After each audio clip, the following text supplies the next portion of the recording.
A good EMT or paramedic is basically having a skill set to recognize a problem and rectify that problem fairly quickly. This is very, very hard work.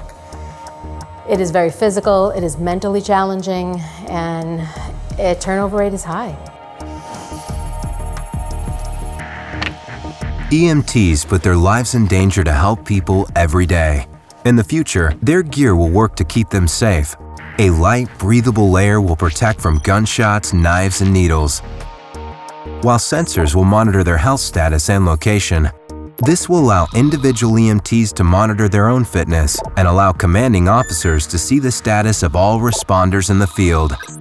When responding to a call, what we see on our pager or on our computer screen is not always what we're going to see when we get there. We're all about speed in EMS, and being underprepared or unprepared for whatever it is you're walking into is not only a detriment to the patient, but it's a detriment to your patient care. Future EMTs will have access to patient data on the way to the scene and time to prepare in a self-driving ambulance.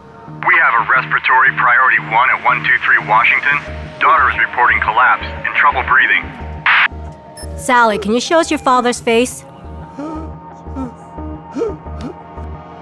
Yeah, he's breathing fast. There's a history of CHF. He's likely in failure. We should bring the CPAP. Yeah, he's up on the 3rd floor and about 250. We should also bring the hoverboard. Because EMTs will know more about the incident when they arrive, they'll be better prepared to bring the right equipment and quickly start treatment. On scene, a patient tracking sticker will read key biometric data.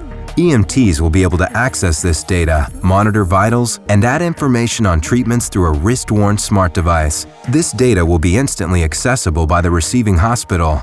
His vitals look good. He's breathing easier. Let's get him to the truck. Getting folks out of buildings is probably one of the more, if not most challenging parts of this job. The impact of lifting somebody over time is simple. It's just like any mechanical gear or working piece of anything, not just human, but mechanical. Eventually, it gets stripped down and breaks. Future EMTs will be able to lift and move patients easily without sacrificing their long-term health. The difference between a more routine daily call and a mass casualty incident would be in a routine daily call, you're rushing to the scene to try to render aid as quickly as you can to the patient. In a mass casualty incident, you're rushing to the scene to try to organize the chaos. We're going to have multiple serious victims. We're going to need to coordinate a lot of efforts early on, and the priority there is getting these critical patients removed off the scene as fast as we can. Major incident on Highway 55 at exit 17. Bus collision involving 3 large vehicles. I see fires on the scene administering patient stickers. Initial numbers indicate phase 3 incident with 37 patients, 8 critical. Police have shut down traffic. Access and staging will be on the eastbound side at exit 12. Future EMTs will plan for incidents in transit using data available from the scene. When we arrive on scene, I'll work the bus. Okay, I'll handle the group on the north side. In EMT school and paramedic school, they always teach you, monitor the vitals every 3 to 5 minutes for an unstable patient and every 15 minutes for a stable patient. You don't always have time for that. The location feature will guide EMTs to the most critical cases and allow them to instantly see the patient's vitals. Uh-oh, you see that status change on Nancy? Yep, I triaged her. I'll go see what's up.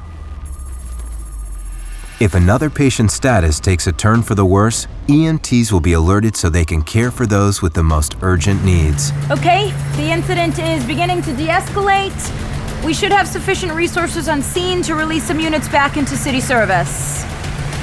No matter how many times you respond to these type of incidents, you always wonder, will I be able to live up to the expectation? Will I be able to perform to a level that will be able to save lives? We still need that individual that has to have hands-on, has to think about things. But if someone could kind of do that thinking for you and that monitoring end of the business, then that frees you up to do a lot more good work, a lot more good pre-hospital care for patients. So the more targeted and accurate we can be with that, 1 patient, 10 patients, 100 patients, the better we as a system and as a community will be.